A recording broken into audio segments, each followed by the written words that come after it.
औज़ुबिल्लाहिमिनश्शैतानिर्रजीम बिस्मिल्लाहिर्रहमानिर्रहीम। 9th class chemistry में आपको वेलकम है एसएलएस स्टूडेंट्स।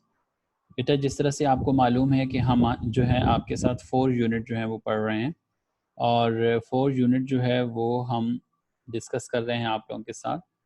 तो 4 यूनिट के अंदर हम देखते हैं कि हमारे पास जो है वो कौन कौन सी जो हैं वो टॉपिक्स हम मैक्सिमम टॉपिक्स हम कर चुके हैं, लेकिन 4 का अब हमारे पास लास्ट आर्टिकल्स जो थे वो हम आपको बता रहे थे। कोऑर्डिनेट कोवलेंट बॉन्ड जो हैं उनके बारे में हम देखेंगे कि उनकी बॉन्डिंग से प्रॉपर्टीज़ जो है एलिमेंट्स की कैसे चेंज होती हैं और मेटल्स जो हैं उनके अंदर मेटेलिक बॉन्डिंग से उनकी प्रॉपर्टीज़ में कैसे चेंजिंग आती हैं। इसके साथ साथ हम टेस्ट योरसेल्फ जो है फाइनल वाला वो आप लोगों को आज सॉल्व करवाएंगे। अपनी क्लास का आगाज़ करते हैं। मैं उम्मीद करता हूँ कि पीछे आप सारा काम जो है साथ साथ कर रहे होंगे अपनी कॉपीज़ के ऊपर भी, और उसकी प्रिपरेशन भी अब साथ साथ जो है वो शुरू करें आप लोग इंशाल्लाह। बेटा जिस तरह से मैंने आपको पहले बताया था कि हमारे पास बॉन्डिंग जो है वो किसी भी एलिमेंट की प्रॉपर्टीज़ के ऊपर बहुत ज़्यादा इफेक्ट करती है, जिसमें हमने ये सीखा कि आयनिक बॉन्ड जो हैं वो किस तरह से उनकी प्रॉपर्टीज़ जो हैं आयनिक बॉन्डिंग की वजह से उनकी प्रॉपर्टीज़ जो है वो चेंज होती हैं, और कोवलेंट बॉन्डिंग की वजह से कोवलेंट कंपाउंड्स की प्रॉपर्टीज़ जो हैं वो किस तरह से। इसी तरह फिर हमने नॉन पोलर्स और पोलर्स कोवलेंट कंपाउंड की प्रॉपर्टीज़ जो है वो सीखी। आज हम ये देखेंगे कि कोऑर्डिनेट कोवलेंट कंपाउंड्स जो हैं, आप कोऑर्डिनेट कोवलेंट बॉन्ड्स आपको याद हैं, कंपाउंड्स याद हैं कि कोऑर्डिनेट कोवलेंट कंपाउंड्स किस तरह से जनरेट होते थे। कोऑर्डिनेट कोवलेंट कंपाउंड्स में एक डोनर होता था जो पूरा इलेक्ट्रॉन पेयर जो है वो डोनेट करता था, और जो एक्सेप्टर होता था वो उस पूरे पेयर ऑफ इलेक्ट्रॉन को एक्सेप्ट करता था, ठीक है। और इसके नतीजे में जो बॉन्डिंग होती थी that is called coordinate covalent bond. शुरू करते हैं, बुक्स अपनी ओपन कीजिए। टॉपिक नंबर है हमारा 4.5.3 coordinate covalent compounds. Their properties are mostly similar to those of covalent compounds, as the nuclei in these compounds are held by shared pair of electrons, therefore they do not form ions in water. बेटा इनकी properties तकरीबन बराबर होती हैं covalent compounds की तरह ही। इसी तरह से इनकी जो न्यूक्लियाई होती है कंपाउंड्स की, वो शेयर्ड पेयर ऑफ इलेक्ट्रॉन्स जो हैं उनसे हेल्ड हुई भी होती है, या उन्होंने जो है वो इनकी न्यूक्लियाई को घेरा हुआ होता है। इस वजह से जब हम कोऑर्डिनेट कोवलेंट कंपाउंड्स को वाटर में जो है वो डिसॉल्व करते हैं तो ऑयंस में चेंज नहीं होता।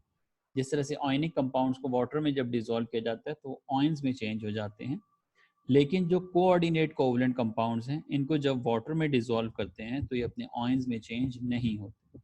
Due to their covalent nature they form solutions in organic solvents and are very less soluble in water. इसी तरीके से कोवलेंट नेचर होने की वजह से इनके जो सॉल्यूशंस होते हैं वो ऑर्गेनिक सॉल्वेंट्स में बहुत अच्छे बनते हैं, जबकि पानी के अंदर जो है ये लेस सॉल्युबल होते हैं। इसकी क्या रीज़न है, हम उस दिन भी आपको बता चुके हैं कि पानी जो है वो एक पोलर कंपाउंड है, ठीक है बच्चों। पोलर कंपाउंड क्या होता है, दोबारा सुन लें, दोबारा समझ लें इसको, इन चीज़ों को बहुत अच्छी तरह से समझें, क्योंकि 6 यूनिट में ये सारे कॉन्सेप्ट्स दोबारा आपके इस्तेमाल होंगे। बेटा हमारे पास जो पोलर कंपाउंड्स होते हैं, पोलर कंपाउंड्स वो होते हैं कि जिनमें इलेक्ट्रोनेगेटिविटी का डिफरेंस जो है वो ज़्यादा होता है, और ज़्यादा इलेक्ट्रोनेगेटिविटी के डिफरेंस की वजह से हमारे पास पोल्स जनरेट होते हैं, यानी जो स्ट्रॉन्ग न्यूक्लियाई होती हैं वो इलेक्ट्रॉन्स को अपने पास ज़्यादा टाइम के लिए अट्रैक्ट करती हैं, या ज़्यादा टाइम के लिए इलेक्ट्रॉन्स जो हैं they are passing more time to those elements which are more electronegative. तो हमारे ये होता है इसमें कि पोल्स जो हैं जहाँ पे इलेक्ट्रॉन ज़्यादा टाइम रहते हैं मोर इलेक्ट्रोनेगेटिव एलिमेंट्स के पास, तो वो जो एलिमेंट्स होते हैं उनके ऊपर पार्शियल नेगेटिव चार्ज आ जाता है, और जो दूसरे होते हैं उनके ऊपर पार्शियल पॉजिटिव चार्ज आ जाता है। इन चार्जेस के आने की वजह से पोल्स जनरेट होते हैं, दो पोल्स जनरेट होते हैं, एक पॉजिटिव पोल और एक नेगेटिव पोल। इसी के नतीजे में जो कंपाउंड जनरेट होते थे वो पोलर कंपाउंड्स कहलाते थे।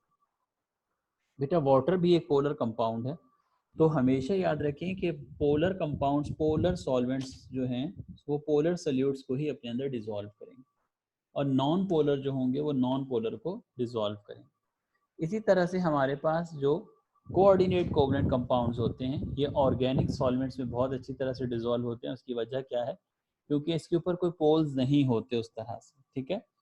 Usually they are rigid compounds with dipoles. इसी तरह से जो कोऑर्डिनेट कोवलेंट कंपाउंड्स होते हैं ये रिजिड कंपाउंड्स होते हैं डायपोल्स के साथ। डायपोल्स क्या हैं, जो दो पोल्स जनरेट होते हैं, डाय दो को कहते हैं, जो टू पोल्स पॉजिटिव पार्शियल और नेगेटिव पार्शियल जो हमारे पास दो पोल्स होते हैं उनको हम डायपोल्स कहते हैं। ठीक है, क्लियर हो गई बात।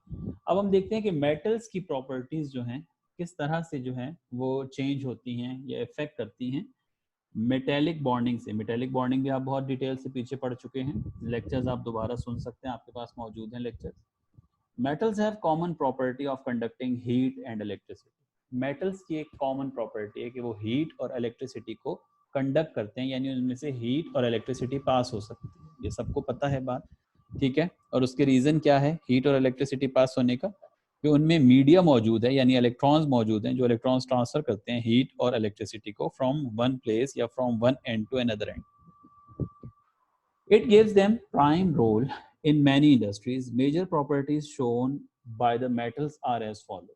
मेटल्स की कौन कौन सी प्रॉपर्टीज हैं? सबसे पहले जो है मेटल्स जो हैं ये लस्टर शो करते हैं, ठीक है, यानी चमक होती है मेटल्स के अंदर, ठीक है। मेटेलिक लस्टर होता है एक खास किस्म का जो बाकी नॉन मेटल्स में नहीं होता। दूसरी प्रॉपर्टी क्या है? They are usually malleable and ductile. Malleable क्या है? Malleability is the property by virtue of which a metal can be rolled into sheets. Malleability क्या है? Malleability ये प्रॉपर्टी है कि एलिमेंट मेटल्स को हम शीट्स में चेंज कर सकते हैं रोल करके। दूसरी प्रॉपर्टी है डक्टिलिटी। डक्टिलिटी क्या है?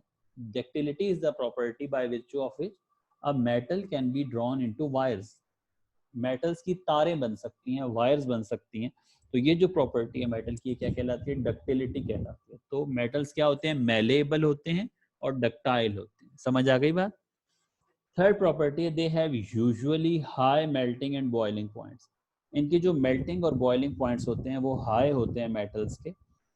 Being greater in size they have low ionisation energies and form cations very easily. बेटा मेटल्स के अमूमन जो साइजेस होते हैं यानी इनके एटॉमिक रेडियाइज जो होते हैं वो बहुत ज़्यादा होते हैं, लार्ज होते हैं। लार्ज होने की वजह से इनकी आयोनाइजेशन एनर्जीज लो होती हैं। क्यों लो होती हैं? पिछले यूनिट में भी पढ़ चुके हैं आप इनका रिलेशन, मैं दोबारा बता देता हूँ। बेटा साइज बड़े होने की वजह से क्या होता है कि इलेक्ट्रॉन्स जो हैं वो न्यूक्लियस से दूर हो जाते हैं। इलेक्ट्रॉन्स जब न्यूक्लियस से दूर होते हैं तो दूर होने की वजह से उनका जो इफेक्ट होता है उनको निकालना जो है वो आसान हो जाता है, क्योंकि न्यूक्लियस का जो इन्फ्लुएंस होता है इलेक्ट्रॉन्स के ऊपर वो क्या हो जाता है? लेस हो जाता है, कम हो जाता है। और उस कम इन्फ्लुएंस की वजह से इलेक्ट्रॉन्स को निकालना या रिमूव करना from the valence shell easy हो जाता है। ठीक है बच्चों, इस वजह से हमारे पास जब इनका साइज लार्जर होता है, ग्रेटर होता है, तो इनकी आयोनाइजेशन एनर्जीज क्या होती हैं? लो होती हैं। आयोनाइजेशन एनर्जी भूल तो नहीं गए ना क्या है आयोनाइजेशन एनर्जी? फिर सुन लें बेटा, the amount of energy which is required to remove the shared pair of electrons from valence shell is called ionization energy. यानी किसी भी इलेक्ट्रॉन को वैलेंस शेल में से रिमूव करने के लिए हमें जो एनर्जी, मिनिमम एनर्जी रिक्वायर्ड होती है उस इलेक्ट्रॉन को वैलेंस शेल से निकालने के लिए, वो कहलाती है आयोनाइजेशन एनर्जी। समझ आ गई बात? तो जब इनकी आयोनाइजेशन एनर्जीज लो होती हैं तो कैट ऑयंस जो हैं यानी पॉजिटिव ऑयंस जो हैं बहुत इजीली बन जाते हैं मेटल्स के। तो मेटल्स के अमूमन आप लोग पॉजिटिव ऑयन, अमूमन क्या बल्कि हमेशा जो है मेटल्स जो है वो पॉजिटिव ऑयंस ही, कैट ऑयंस ही बनाते हैं। ठीक है, कैट ऑयंस भी हम यूनिट नंबर 1 में सीख चुके हैं। अब बेटा यही है कि जो जो चीज़ें हम पीछे कॉन्सेप्ट सीखते जा रहे हैं, पीछे आपकी जो जो चीज़ें आपको समझ आती जा रही हैं, आपकी जो है केमिस्ट्री की पूरी बेस बन रही है। अभी हमारे रिवीजन भी इंशाल्लाह शुरू होंगी, फिर हमारे टेस्टिंग जब शुरू होगी तो आपकी सारी चीज़ें चेक होंगी। ठीक है, लास्ट क्या है? They are good conductors of heat and electricity in solid and liquid state due to mobile electrons.